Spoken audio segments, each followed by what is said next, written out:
Arknights has finally come to PC. This 7-year-old, decrepit, elderly, geriatric game has gotten a wonderful facelift and is now officially playable on PC. And my god, it feels amazing and looks incredible. It's given me an excuse to start the game fresh again on an alt account, to go back to what it's like being a new player, because believe it or not, I used to be a starry-eyed new player too. Ignorant to all the things I had to learn, which caused me to make mistakes. Many mistakes. So I figured I'd talk about some of those, spread a bit of knowledge for any potential new players that started playing. If you are new to Arknights or are considering playing because of the new PC version, hello, you're stuck here now. Can I promise that this video will help you? No. If you're looking for a profoundly helpful new player video, Supa and Kukikaze just recently made massive in-depth new player guides, which you should definitely check out. But what I can promise you is that you're gonna hear me share some dumb shit I did.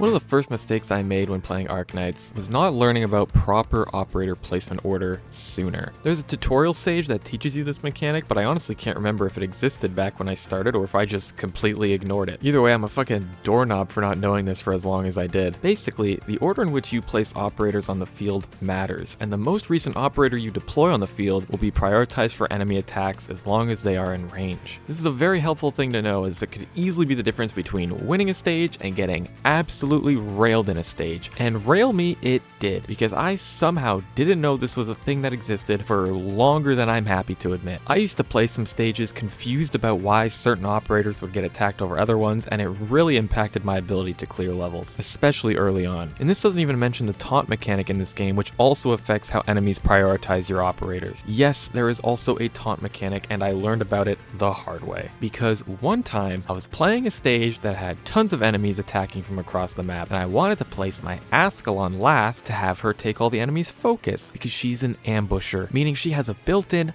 50% chance to dodge attacks, which is really good. But what I didn't know was that ambushers also have a built-in reduction to their aggression level, aka taunt, meaning she was never going to be attacked unless she was the only operator on the battlefield or the only operator in the enemy's range, which, as I said before, was the whole map. So basically my entire strategy, that I ended up trying multiple times by the way, was dog shit. It hinged on one operator doing one thing, but because I didn't know about this taunt mechanic, it completely screwed over my plans. You'd think I would have picked up on this after the second, maybe third time of it not working, but no, I just kept trying it, to the point where I was getting genuinely upset at the game and started complaining to my friend about it, that this didn't make sense and how I don't know what I'm doing, to which they politely and gently explained to me that I'm fucking stupid, pretty much. That was really a come to Jesus moment for me. I mean, that really shook me to my core. This was not long ago, but it's changed the way I see Ascalon ever since. But the important takeaway here is that not only does operator placement matter, but other factors like an operator's taunt level all play into how enemies prioritize attacking you. You should try to get better at this sooner rather than later. Now, this next mistake severely slowed my account progression, and that's focusing way too much on building 6-star operators early. Let me ask you a question. How many 4 stars do you think I have built? I'll tell you, 4. 4 of them built. How many 6 stars do you think I have built? 56. You noticing a difference here? In the grand scheme of my account, it's not like I'm suffering with 56 built 6 stars. I mean, they're broken. I have a ton of them now. It doesn't really matter, though it does kind of affect my integrated strategies a little bit. But early on, when you're lacking materials, putting too much priority leveling and building 6 stars is going to be much harder than upgrading a 4-star. These lower rarities are supposed to be your gateway into the higher rarities, because upgrading them costs significantly less resources, meaning you get access to their full capabilities much sooner than you would any 6-star. So you should try to focus on using those guys first to help you progress into building the stronger 6-star operators later on. And my account wasn't ruined by doing this. It's almost impossible to permanently ruin an Arknights account, but it certainly made my progression a lot less smoother than it could have been. Speaking of 6 stars and rough progression, this next mistake is, I'll never make this one again, and it's not using and relying on allied support operators sooner.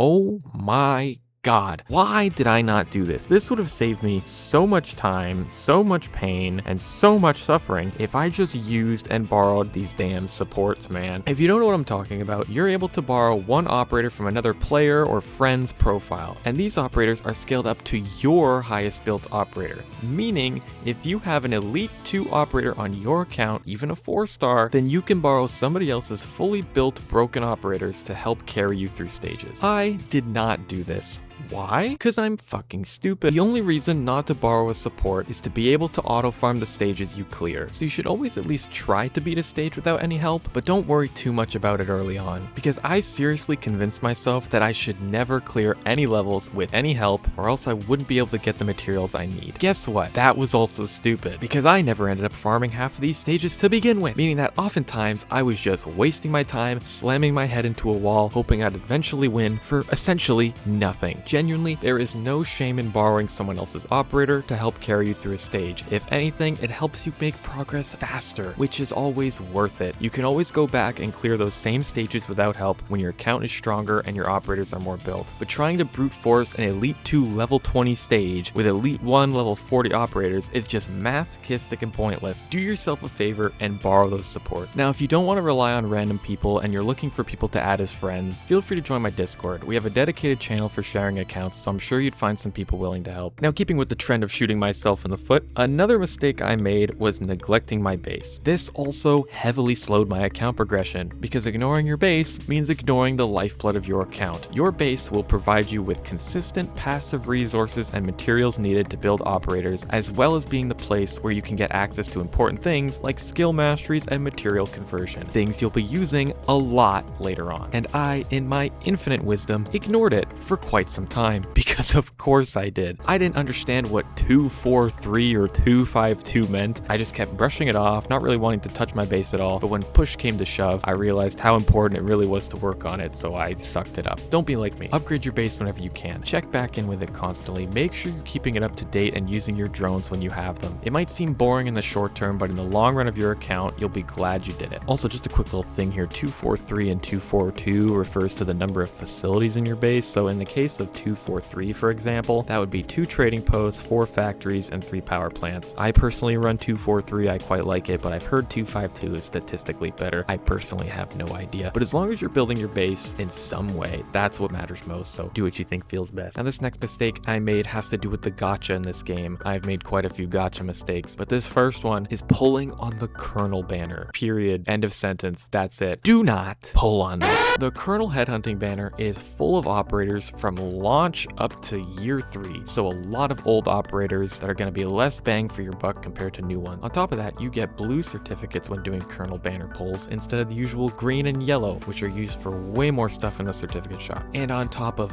that, you can just buy Colonel 6 stars in both the yellow and blue certificate shops. So if you just save your yellow certificates, you can slowly get some Colonel operators that way if you want. So really, there is very little reason to ever pull on this banner. So now you must be saying, Jared, why did you pull on this banner then? Well, when I started playing the game, I was genuinely so captivated by Hoshiguma, like way too much, that I just didn't care how bad of an idea it was to pull on the Colonel banner. I just wanted her on my account. That's all I cared about. But what helped me was when I started playing, there was a Colonel locating banner going on where you got to choose the 2 rate up 6-star operators. So I had Hoshiguma on the first banner right when I started, and so I pulled for her, and I lost the 50-50 6 times. I am not joking about this. I lost it 6 times. Unreal shit, I tell you. I mean, I remember how astounded I was at just how much I was getting shafted. Thankfully, because I chose her as my shop operator, I was able to eventually just buy her, and I was happy to have her. But I could have done the same thing with yellow certificates by pulling on another banner, while also getting green certificates at the same time. So it was just overall a massive waste of pulls. I mean, I'd do anything for Hoshiguma, so I don't take it back, but it was truly a harrowing experience. But not as harrowing as this next mistake, which was pulling for the second operator on the standard banner. Oh my lord, if you asked me to define stupidity, this would be the example I'd use. Much like Colonel banners, standard banners have 2 rate up 6-star operators, and just like Colonel banners, only one of them is in the shop, meaning that you technically only have hard pity for one of the 2 operators on that banner. So essentially, if you are unlucky enough, you can pull an infinite number of times and never get the second rate up operator on that banner. And that's exactly what I've tried to do many times before. It's almost never worth it. You could potentially dump hundreds of pulls with no guarantee of getting the operator you want, whereas if you use those pulls on a limited banner, for example, you could not only potentially get the operator you want, but you can also use the limited certificates to buy another limited operator of your choosing, which is so much more value than throwing your pulls into the void. You can try doing this if you want, but don't say I didn't warn you. Quick side note, this isn't a mistake I made, but I wanted to share it anyways. Don't pick Texas from your free 5-star selector. Don't do it. You get a free Texas later on from your pinboard missions options, so if you want her, just be a little patient and wait till then and pick someone else from your selector. Like Blue Poison. Pick Blue Poison. We love Blue Poison. I love Blue Poison. You should pick Blue Poison. Okay, so I have one final mistake to share with you, and for me, deep down, I didn't consider it a mistake. I was just following my heart. And this is buying skins for operators you don't own yet. Now let me start by saying, you can do whatever you want. Heck, this actually applies to all mistakes in this video. If you want to blow currency on a crappy banner because you want a certain character,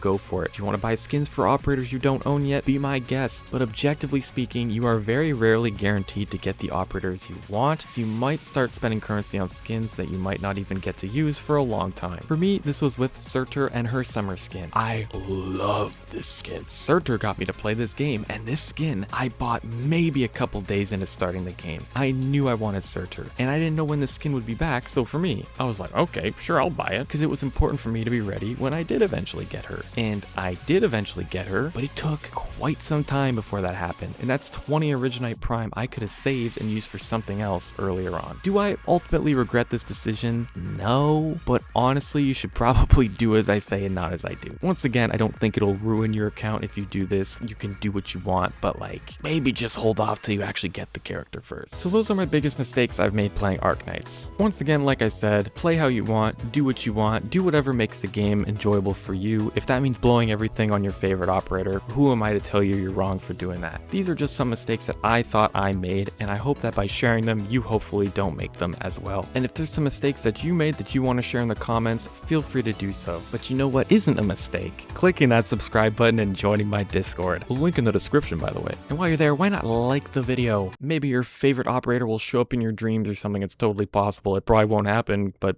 it could happen. Who knows?